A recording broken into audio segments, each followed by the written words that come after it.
Baiklah. Assalamualaikum warahmatullahi wabarakatuh. Assalamualaikum warahmatullahi wabarakatuh.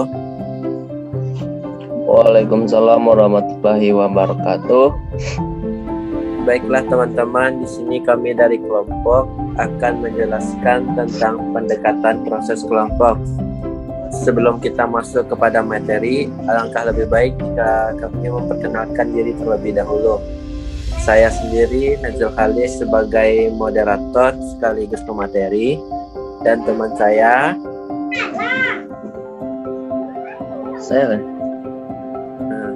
Fit. Baik, perkenalkan nama saya Muhammad Abdul Apid sebagai pemateri.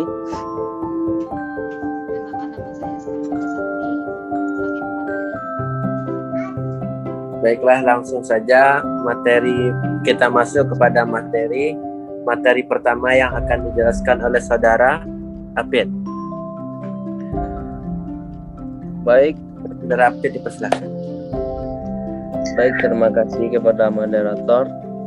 Di sini saya akan menjelaskan untuk materi pertama, yaitu pendekatan proses kelompok.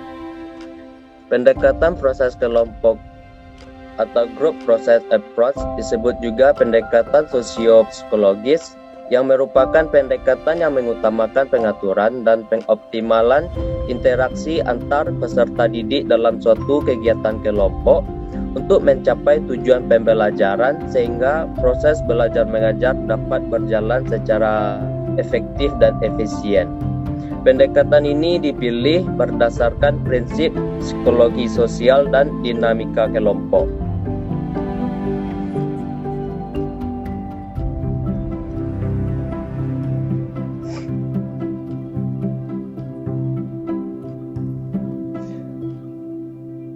Selanjutnya, menurut Hasibuan dan Muegiono mengungkapkan bahwa pendekatan kelompok agar memiliki suatu ikatan yang kuat memerlukan beberapa unsur, yaitu yang pertama, tujuan kelompok. Tujuan kelompok dalam hal ini adalah tujuan pembelajaran yang hendak dicapai. Setiap kelompok dalam kelas harus mengetahui tujuan dari kegiatan yang dilakukan. Dengan begitu, siswa akan lebih memahami dan tertarik untuk mengikuti proses pembelajaran. Ketidaktahuan akan menimbulkan ketidakpedulian yang berakibatkan munculnya masalah manajemen dalam kelas. Dalam hal ini, guru harus memiliki peran merumuskan dan mengomunikasikan kepada peserta didik tentang tujuan atau goal yang hendak dicapai. Yang kedua yaitu aturan. Aturan dapat berarti batasan perilaku yang diperbolehkan untuk dilakukan oleh anggota kelompok atau anggota kelas, baik guru maupun peserta didik. Dalam membuat peraturan, guru hendaknya bersikap demokratis. Aturan harus merupakan suatu kesepakatan yang dibuat antara peserta didik dengan guru. Aturan yang dibuat secara bersama-sama biasanya akan lebih dipatuhi dibandingkan guru yang membuat kebijaksanaan secara otoriter. Yang ketiga yaitu pemimpin. Guru merupakan pemimpin utama dalam kelas. Sebagai pemimpin, hal utama yang harus dilakukan adalah menjelaskan tujuan kelompok. Selain itu, dalam rangka menciptakan dan memelihara suasana kerja kelompok yang sehat, tugas lain adalah mendorong dan meratakan partisipasi, mengusahakan kerjasama, mengurangi ketegangan, dan memperjelas partisipasi serta menerapkan sanksi. Guru dapat memberi tanggung jawab pemimpin kepada peserta didik untuk memimpin kelompoknya, baik kelompok yang kecil maupun kelompok yang besar. Mungkin hanya itu materi yang dapat saya jelaskan. Saya kembalikan kepada moderator. Baiklah, terima kasih kepada saudara P yang telah menjelaskan materi pertama. Baiklah, selanjutnya kita masuk ke materi yang kedua yang akan dijelaskan oleh saya sendiri, tentang unsur pendekatan proses kelompok. Di sini kita memiliki 6 unsur. Yang pertama ada harapan atau ekspektasi. Harapan berhubungan dengan tingkah laku anggota kelompok. Dalam hal ini adalah peserta didik yang mempengaruhi hubungan antara anggota kelompok, baik dari guru dengan peserta didik maupun antar peserta didik. Dalam proses berkelompok, yakni ada yang kedua, kepemimpinan atau leadership. Dalam proses kelompok, kepemimpinan merupakan salah satu unsur yang menentukan keberhasilan pembelajaran maupun manajemen kelas. Yang ketiga ada kemenarikan atau attraction. Kemenarikan berkaitan erat dengan pola keakraban dalam hubungan kelompok kelas. Tingkat kemenarikan ini tergantung pada hubungan interpersonalitas yang positif. Yang keempat ada norma atau norm dalam bahasa Inggrisnya, yakni merupakan aturan bertingkah laku yang telah disepakati dalam suatu kelompok. Norma kelompok yang efektif adalah yang menjamin produktivitas kelompok dan sebaliknya. Baiklah, yang kelima ada komunikasi atau communication. Komunikasi merupakan syarat utama terjadinya interaksi kelompok di dalam kelas, yang memungkinkan terjadinya proses kelompok yang efektif melalui komunikasi. Dapat terjadi hubungan timbal balik dan saling bertukar pendapat antar peserta didik.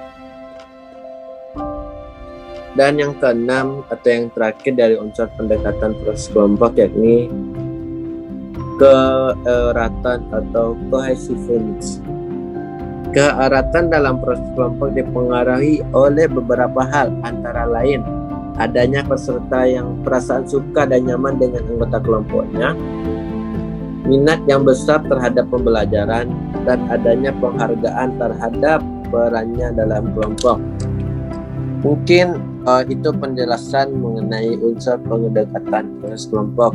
Baiklah, kita masuk ke materi selanjutnya, yakni pedoman pelaksanaan pendekatan proses kelompok. Di sini kita memiliki ada 4 peranan. Yang pertama, pemudahan atau facilitation. Di sini terdapat ada 4 cabang. Yang pertama, mengusahakan terbinanya kesatuan dan kerjasama. Dalam satu kegiatan kelompok, adanya kesatuan dan kerjasama merupakan hal pokok yang harus ditanamkan dan dikembangkan. Melalui persatuan akan ada rasa saling menghargai, perbedaan pendapat antara sesama anggota kelompok maupun antar kelompok lainnya.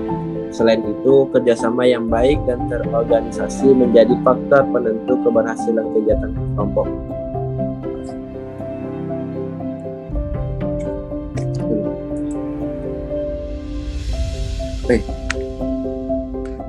Selanjutnya, pengembangan aturan dan prosedur kerja.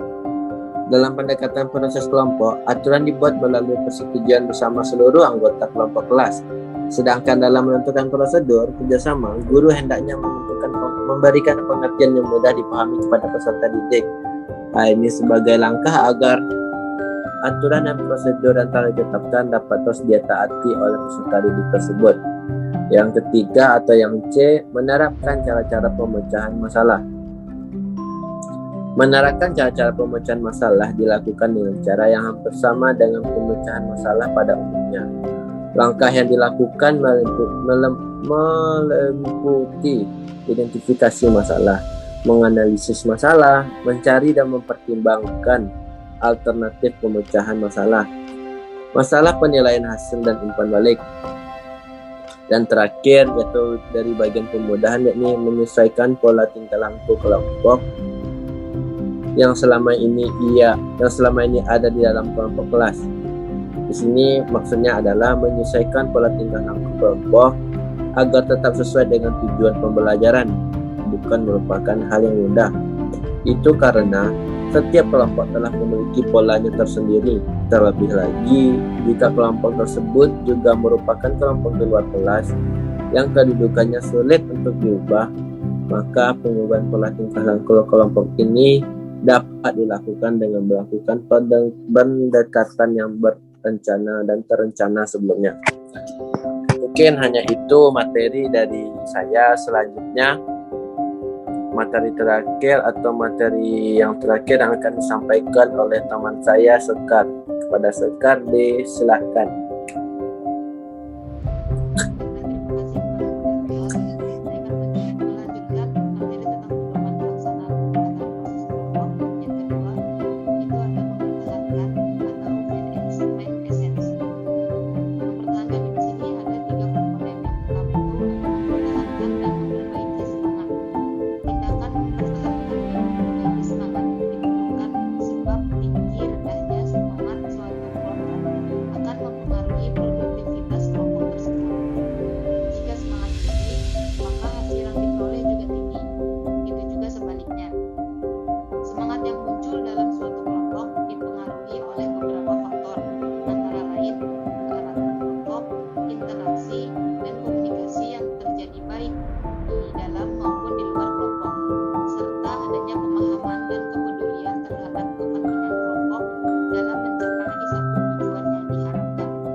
Menguasai dengan benar cara mempermudah dan mempertahankan yang telah dipaparkan sebelumnya.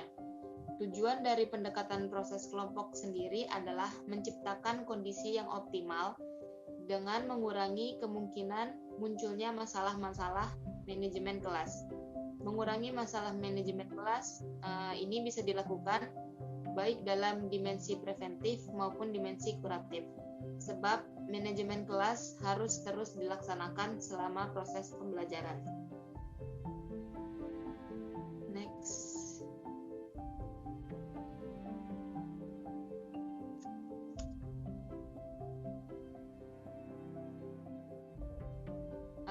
Selanjutnya adalah materi yang terakhir, itu pembagian pendekatan proses kelompok menurut para ahli. Telah dipaparkan ketiga materi sebelumnya. Menurut para ahli, menurut Hasibuan dan Mujiono mengungkapkan bahwa pendekatan kelompok agar memiliki suatu ikatan yang kuat memerlukan beberapa unsur, yaitu harus adanya tujuan kelompok, aturan dari kelompok, dan pemimpin dari suatu kelompok.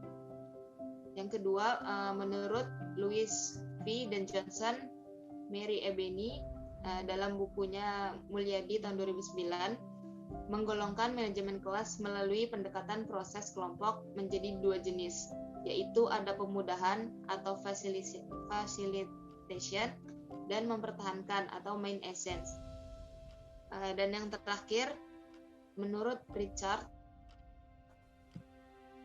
mengemukakan bahwa ada 6 unsur yang menyangkut manajemen kelas proses kelompok, yaitu adanya harapan, adanya kepemimpinan, kemenarikan, norma, komunikasi, serta adanya keeratan. Mungkin hanya itu materi yang bisa saya sampaikan. Selebihnya saya kembalikan ke moderator.